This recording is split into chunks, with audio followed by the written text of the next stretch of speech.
Otto Scharmer calls the 4.0 society.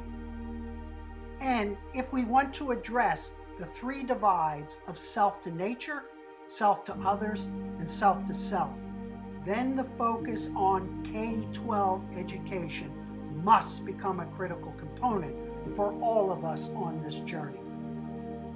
As Robert Pirsig once pointed out in his famous book, Zen and the Art of Motorcycle Maintenance, that if a factory is torn down, but the rationality which produced it is left standing, then that rationality will simply produce another factory.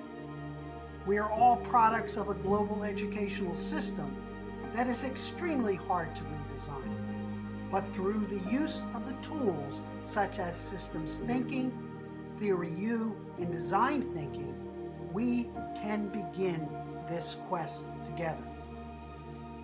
Drexel University in Philadelphia, Pennsylvania, has a doctoral program for educational leadership and change, which uses prototyping as a means to allow its students to explore new possibilities in developing future learning spaces.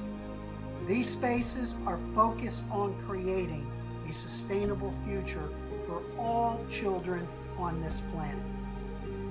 We invite you all to join us on this journey.